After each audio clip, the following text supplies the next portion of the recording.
All right, how's everyone doing today? Good. Glad to hear. All right, so a couple different articles on the agenda today. One, I've been getting some emails about registration for our homework software, Achieve. I sent out an email regarding that last night. If you haven't read that yet, or if you didn't get it, let me know, because that means you're not in the Brightspace classroom. If you haven't read it yet, to summarize, there has been an issue with registration. The system was working in a different way than it was supposed to. I believe I have fixed that problem. It should be able to register for it now, and I will show all the steps related to that here now if you haven't done that process yet. So we will address that system, getting registered for it, questions related to it today. We will also begin talking about or reviewing units of measure, unit conversions, and some more of the basic math that we're going to be utilizing before we then move on towards talking about our first variables, our first area of study, which will be physical motion. I'd say motion will begin closer to Friday. We're still in basics for right now, still reviewing. How do you guys feel before we get started? And do you have any questions? Doing good. Fantastic. All right, well,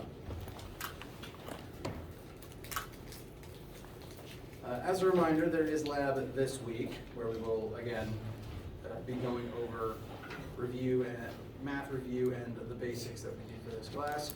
As a further reminder, there is no lab next week. I'll go ahead and start saying that one. Come to lab this week. Don't come to lab next week. Now, bless you. Sorry. It's okay. People are allowed to cough. You have no control of that. Alright, so if you were to go to our course Brightspace page in the Introductions and Resources tab, I have updated this particular tab so that it has the correct link to get registered for the course and the correct course ID that you will need once you get there. If you click this link, and we'll probably have to use my other browser, it will take you to the website itself, and you will be prompted. That may not still be the right link. Hold, please.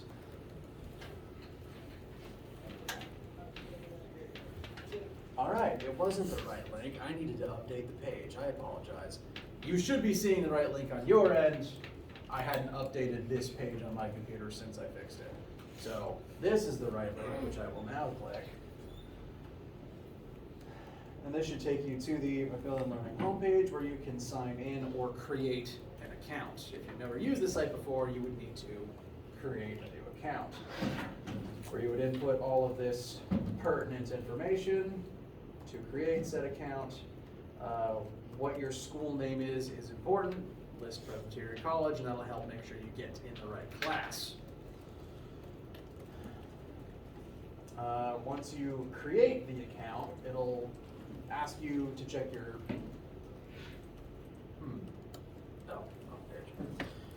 once you create your account, it'll ask you to verify your email address. This will be sent an email. Click the link in the email to verify this is the email associated with this account, and then you'll be able to sign into the account that you just created. Once you sign into said account, you'll be prompted to enroll in a course. This is where you can input that course code in the Brightspace page for the course. That code is WSASQN, but the code is also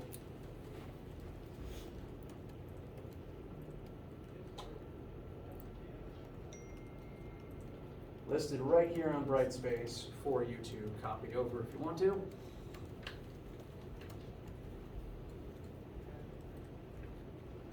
Enter.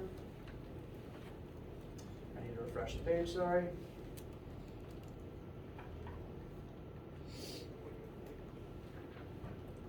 And sign into my test account.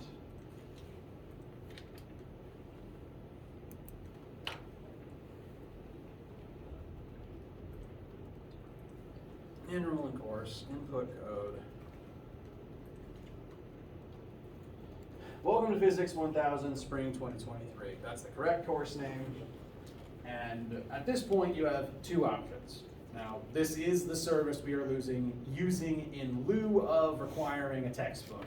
So again, the goal is whatever money you would have spent on a textbook goes towards this, because this houses the homework service and has a repository of knowledge from the book that the questions are from. So at this point, you could purchase the access. It should be $30 just for one semester of replacement textbook. If you don't want to put the $30 in right now, maybe you're taking a second to reallocate money from the book funds into this, that is fine. There is an option to start using a grace period where you have 2 weeks to get the money allocated to then put the textbook fund into this specific use. So if you click the Start a Grace Period button, great, you're ready to enroll. Your 2-week grace period will begin once you finish enrollment. Once you click I understand, you will then be able to access the class.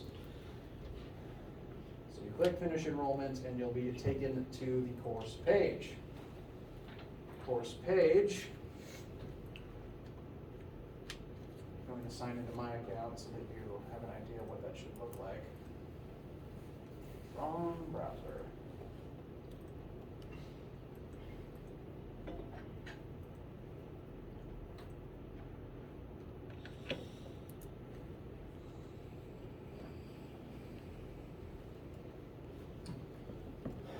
Course page looks something like this. It'll have class name up front and all of the various assignments listed here. Now, you might see more assignments than are due anytime soon, because I'm still sorting out due dates and visibility, programming, and things like that. Nothing is due for you right now. So whatever assignments you can see, there's nothing that you need to jump on immediately. The first assignment that will be due in the near future, again, not now, is homework math review. This is our first assignment before we even begin the numbered chapters. And to show you what that looks like,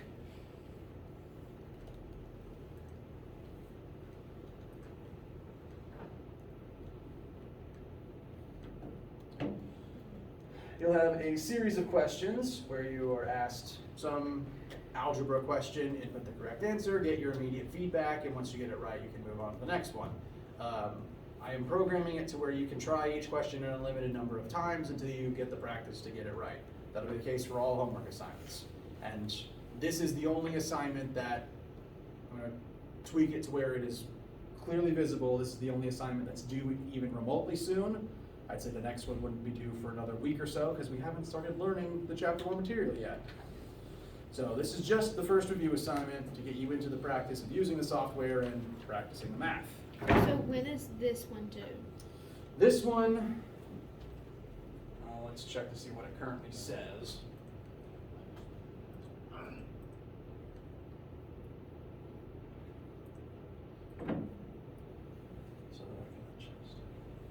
Oh, you know what? No, I have not, it doesn't remember any of my assigned due dates. Okay. So currently it does not have a date. Okay. And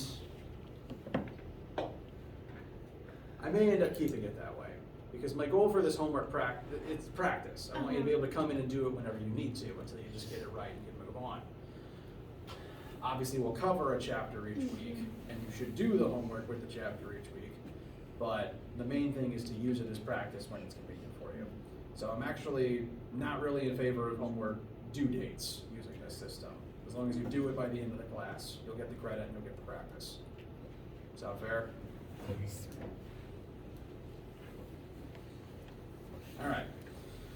Does anyone have any questions about this system so far or the process of getting registered for it? Yes? $30 is just a one-time thing, right? One-time full semester access. That's every homework assignment auto-graded for you and every quiz auto-graded for you and links to pages from the book about the questions. Yes? Can you come check this out real quick? Sure.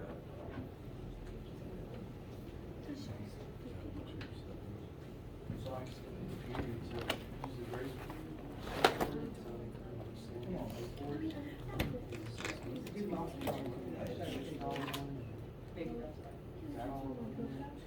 So you get 2 weeks to look at it.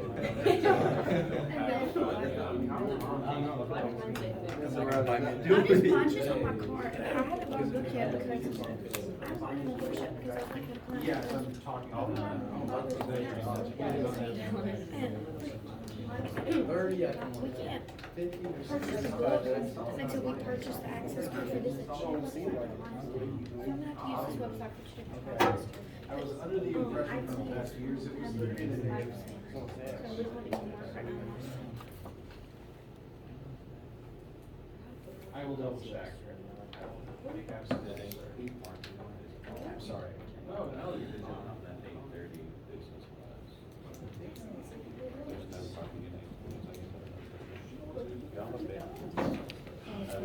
Okay. Yeah, it's not being nice either.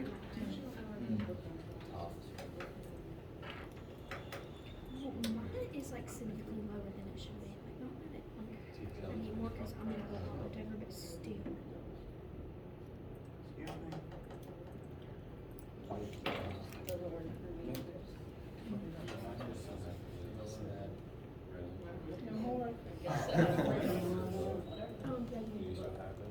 I did. Yeah, it's in my room. Okay. Maybe 1 or 2 more bugs I need to work out. They may have raised the price on me to $50, so I apologize for that. Again, this is your textbook fee, so the goal was for you to allocate that fund to this. I'll make sure everything is, registration should be working as intended, but I'm gonna keep checking over the process to make sure no more bugs happen from here on out. Thank you for your patience with this one. Yes?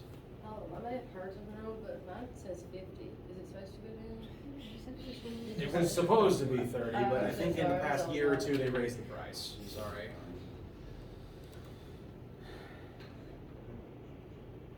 Thought I saw another hand a second ago. So do you want us to just do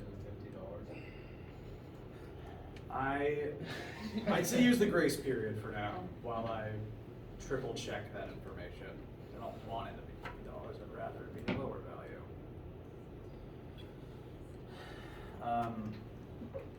Yes, at any point during the grace period, you should be able to pay the fee, and I will make sure that it is as low a fee as I can make it.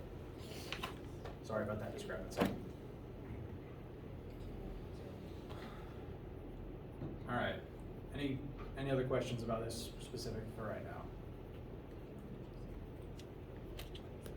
All right. So.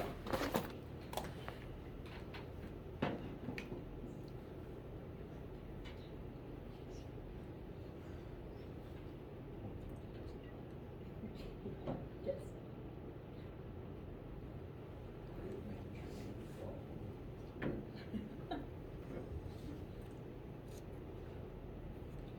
I almost said yesterday. Last time we left off looking at the scientific method. These are the rules that one must follow in order to perform science. And I'm a physicist, so I'm biased, but in my personal opinion, physics is kind of the science. It's the one that covers the most broad amount of things. In that physics is the study of the universe as a whole, and then other disciplines may focus on a specific aspect of the universe as a whole. There's a certain scale that some people utilize to determine the objectivity, the mathematical nature of certain disciplines.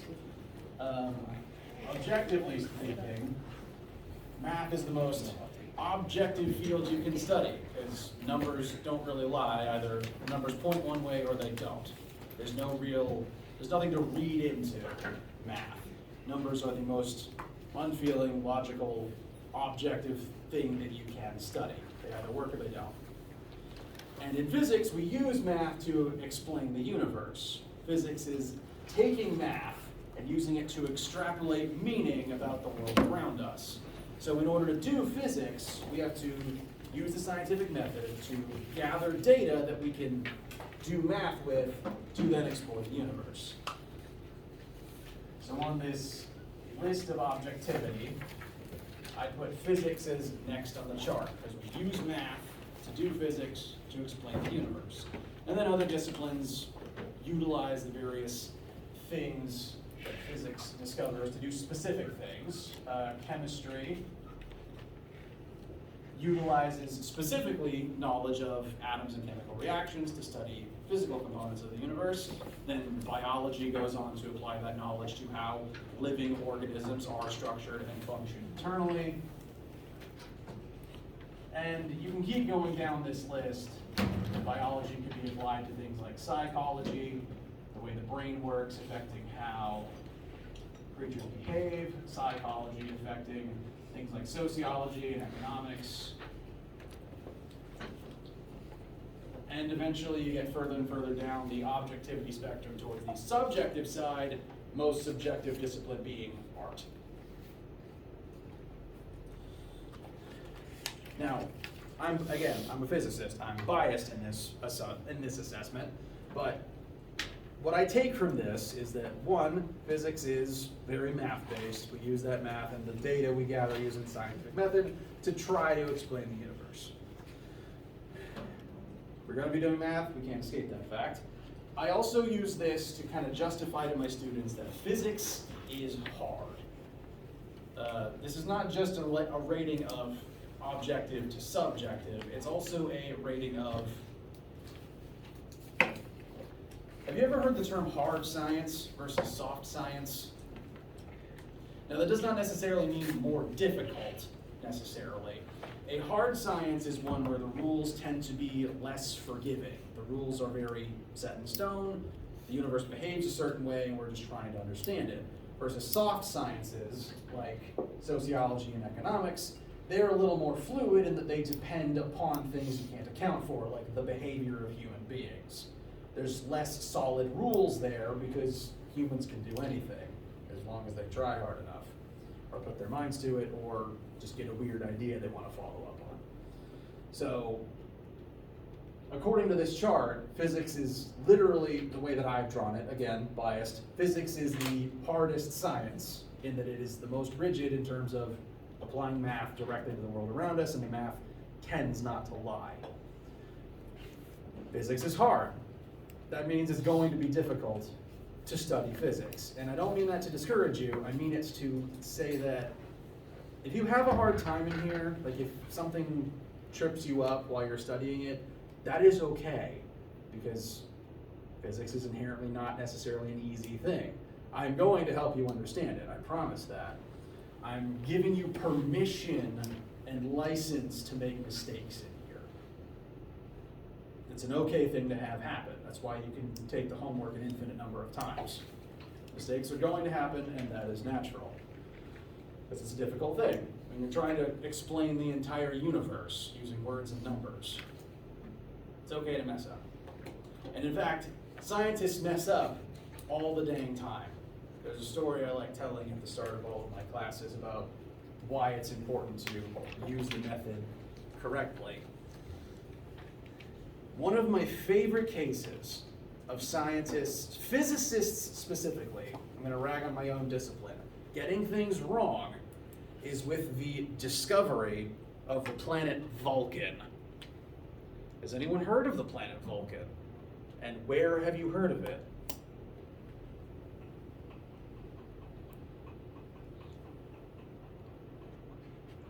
Isn't that a planet from Star Trek? It is a planet from Star Trek.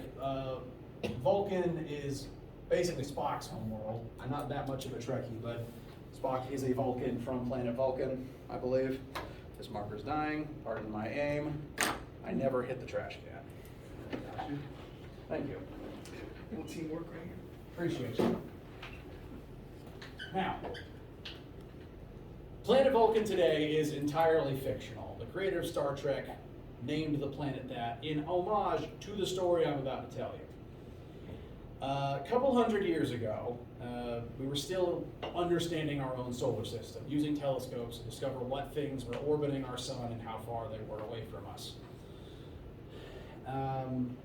We were using, at the time, primarily Newton's laws in order to do that. Newton's laws govern motion and force as far as humans were able to understand them at the time. Newton's law is very important. We still use them today. We still talk about them today. We used them for hundreds of years to correctly chart out where every object was going to be in the night sky in our solar system. We discover Saturn. We can use Newton's laws to predict where it's going to be tomorrow because we understand the forces acting on it and how it's moving. So those laws are very important to astronomy. We were able to use them to correctly predict where all of the planets in the solar system would be at any given time. Except one. We can use Newton's laws to track every planet in the solar system except, this marker's dying too. Nuts.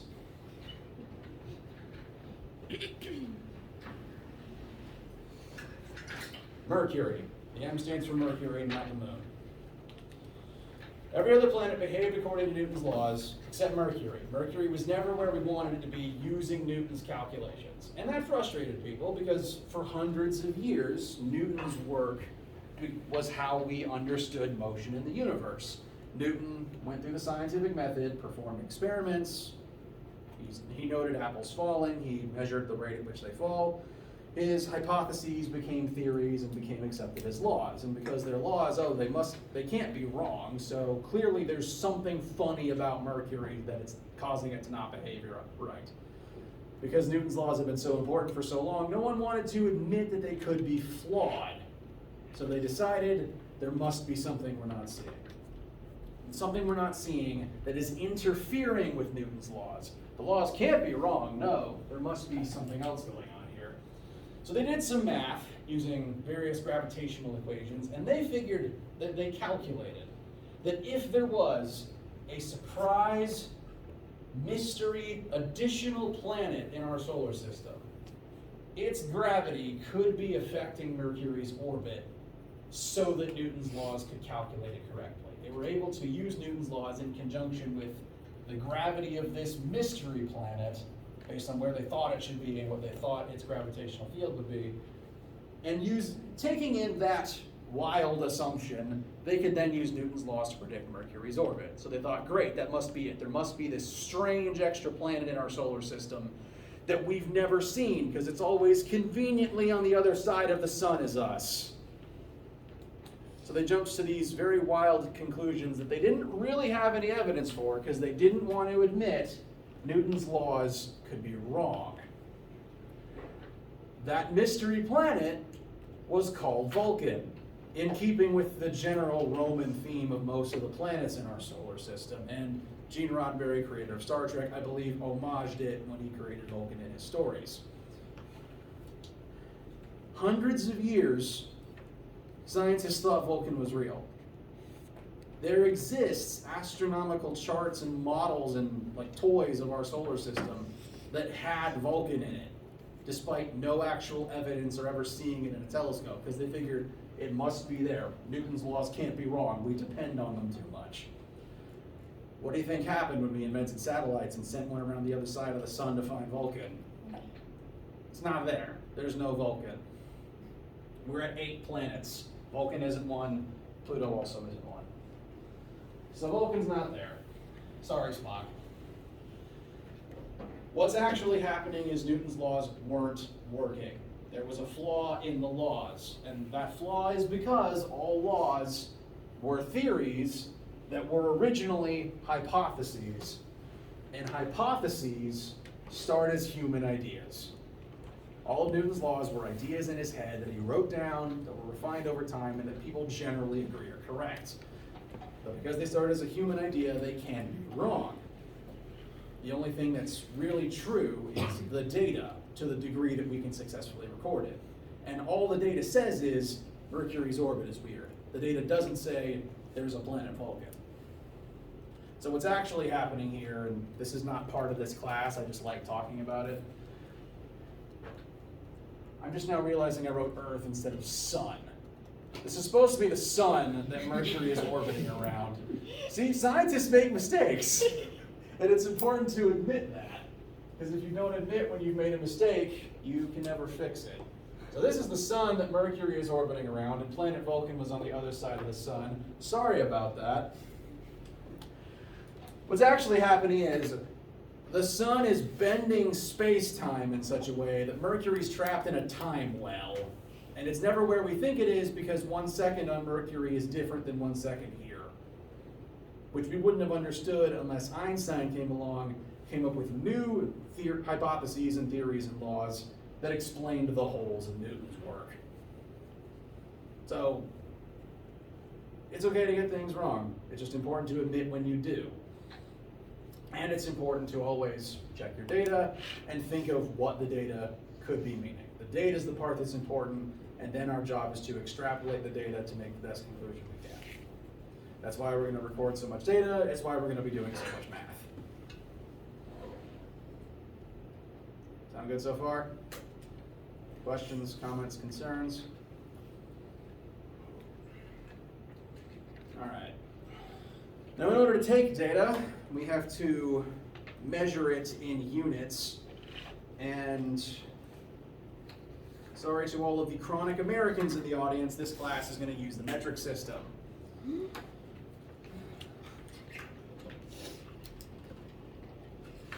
Is anyone in here unfamiliar with the idea of the metric system before I continue to explain it? All right. So I'm hoping that you've used metric in previous science classes. If nothing else, you've probably heard people complain about Canadians selling gas in liters. Metric is just a measurement system where all the different units are base 10 apart. 1 kilometer is 1,000 times bigger than 1 meter, whereas in imperial, 1 mile is like 5,000 odd feet. So there's no memorization of how things connect to each other. You don't need to know how many cups are in an ounce or in a gallon. Everything is base 10 apart based on the magnitude of its prefix. This chart is a list of the metric prefixes. We'll be using some of these more often than others. And when you see these words in front of a unit, it tells you how much bigger that unit is compared to just the unit by itself. The primary metric units, like the classic 3 that get talked about as part of the metric system,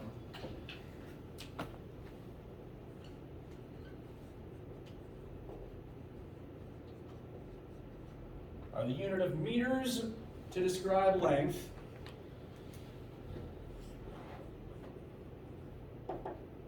liters to describe volume, depending on what media from what country you have absorbed, that liters might be spelled L-I-T-R-E. I'm not going to care much if you spell it that way. You're allowed to watch British television. And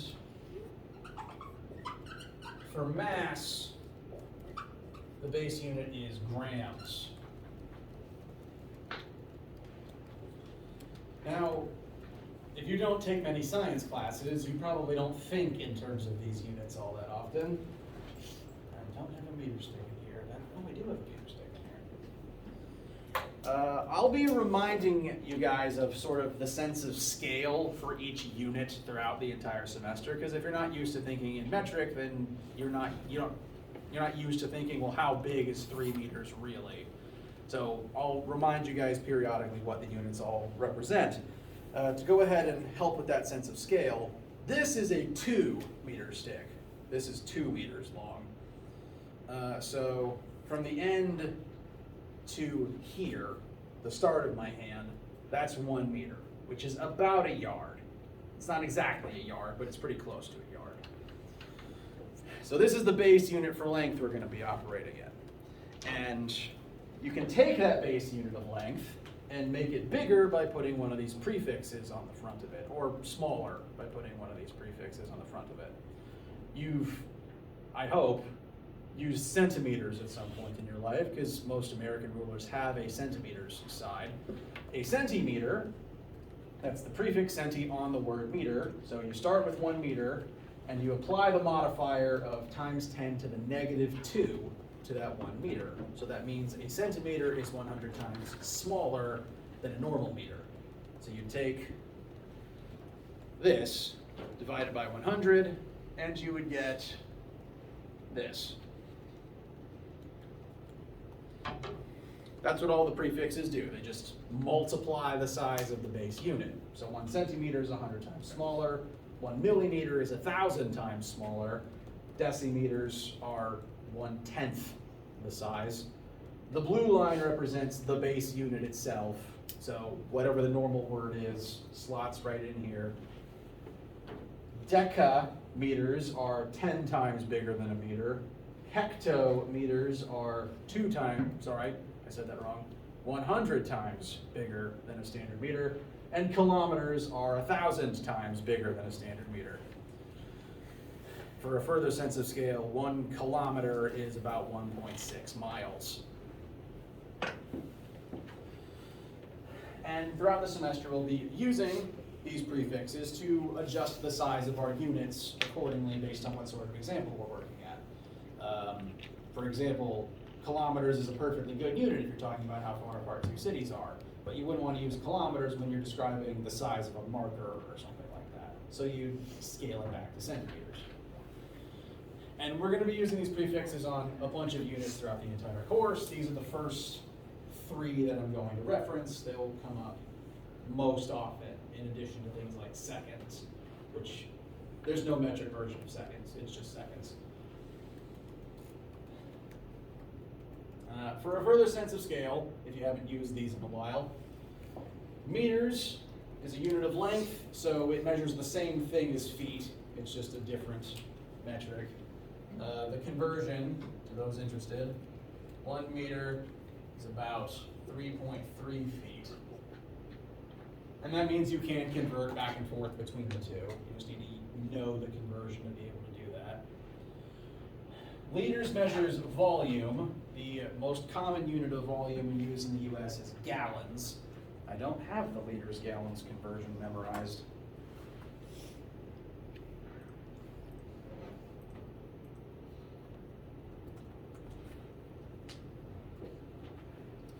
One liter is 0.26 gallons.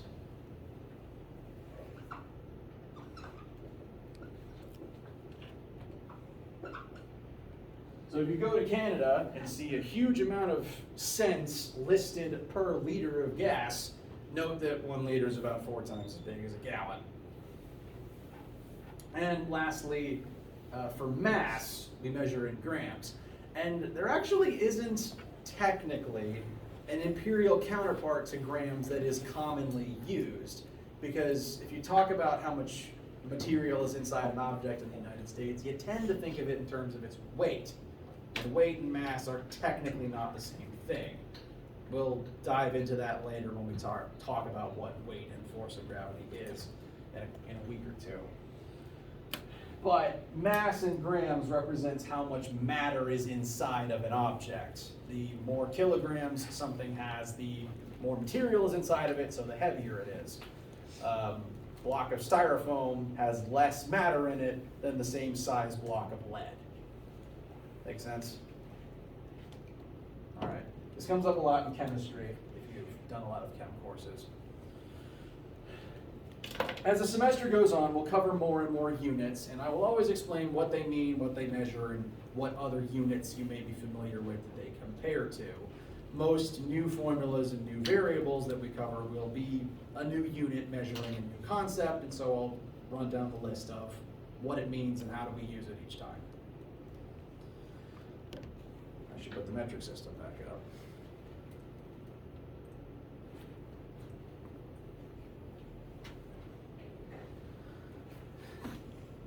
Now, to actually utilize the metric system, let's get a little bit of practice in. Excuse me. Here we have 3 units. One is in grams. Sorry, we got 10 meters, 100 centigrams, and then 1,000 kiloliters.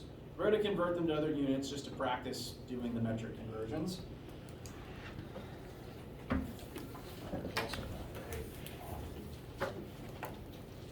Over winter, someone stole all my good markers. So we're going to take those units and convert them into the other one. So this is metric practice and also unit conversion practice. That'll work.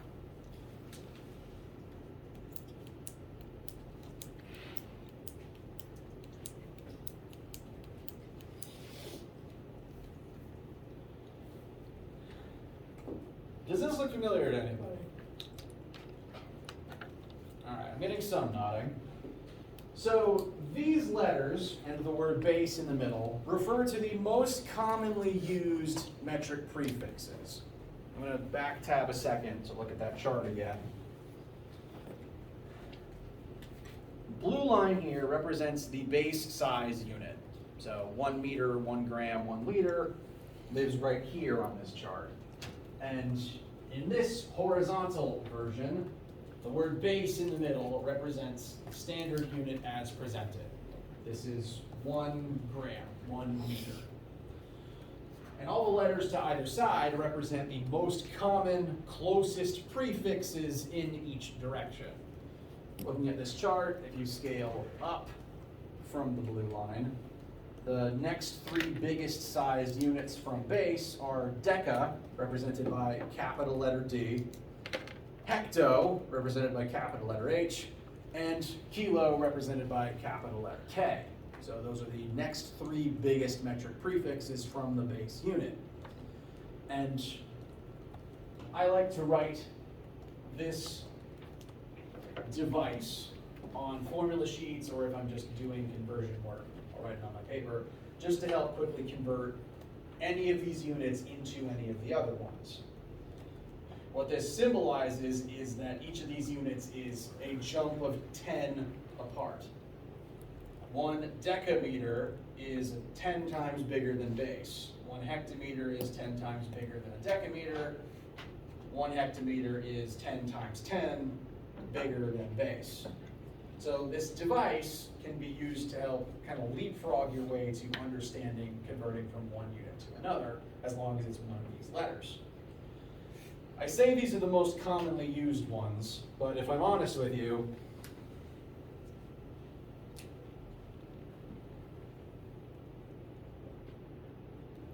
I can't think of anyone who uses hecto, deca, or deci.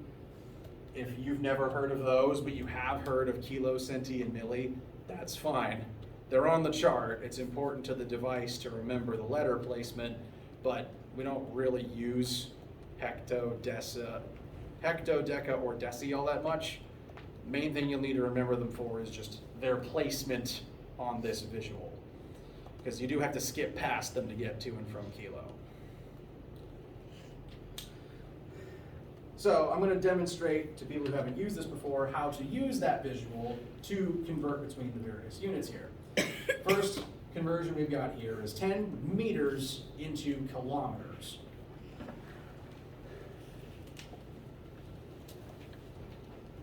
Just roll this up right off. Everyone see okay with the split in the board? All right. So we're starting with 10 meters, and the magnitude of the variable isn't changing, but we are going to adjust the unit into kilometers. Maybe a formula we're using needs kilometers, so we can pair it to another kilometer unit. So we're going to convert meters into kilometers. Now, I know, because I've been doing this a long time, that kilometers are 1,000 times bigger than meters, so I can divide the number by 1,000. If you're not familiar with that, if you prefer working visually, you can write this at the top of your page, KHD base DCM. You might have heard the device, King Henry died by drinking chocolate milk before. That refers to this. Again, it's just a visual way to help jump between different units. We're starting with 10 meters, so we're starting at our base unit. And we want to jump over to kilo, which is 1, 2, 3 spaces to the left. That means write out your 10 meters, note where the decimal point is, and you want to jump it 1, 2, 3 times over. In essence, you've now divided by 1,000. You've divided by 10 3 times. And that turns our 10 meters into 0.01 kilometers. Same measurement, just a different unit.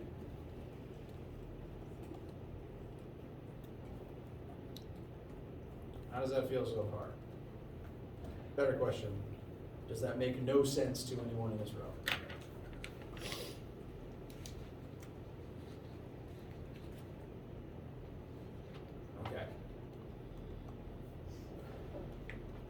some more practice.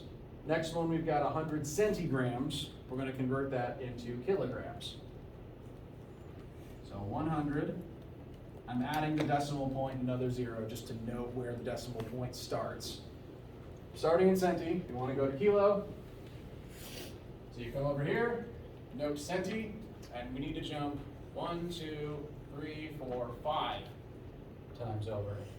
So in essence, we're dividing by 10,000. Since a kilogram is 10,000 times bigger than a centigram. So we're leapfrogging 5 times. 1, 2, 3, 4, 5.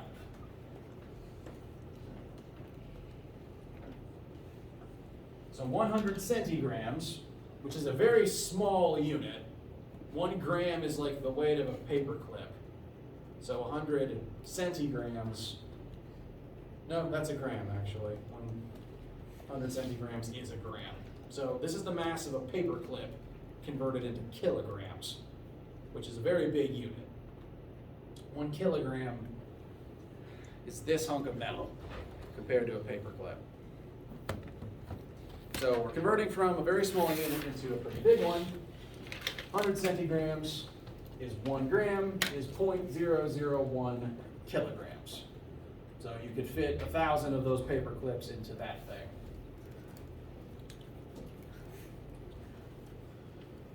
Got one more on the board up here. This is going to be a little different in that we're going from a big unit to a smaller unit. So we're starting at 1,000 kiloliters.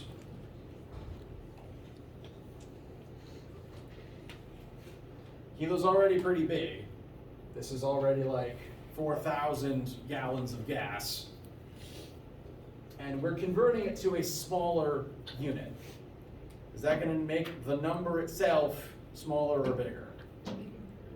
Bigger, very good. If the unit is smaller, the number gets bigger. So we're starting at kilo, and we need to jump over to milli. So that's 1, 2, 3, 4, 5, 6 jumps to the right. Direction matters. Note before, we were jumping leftwards each time. Note the arrows that I'm adding. Here we're jumping to the right because we're going from a big unit to a small one. So you take your decimal point, and we're going to go 1, 2, 3, 4, 5. Oh, 6, wasn't it? 6 spots over. That is 6, right? I swear I can count. 1, 2, 3, 4, 5, 6.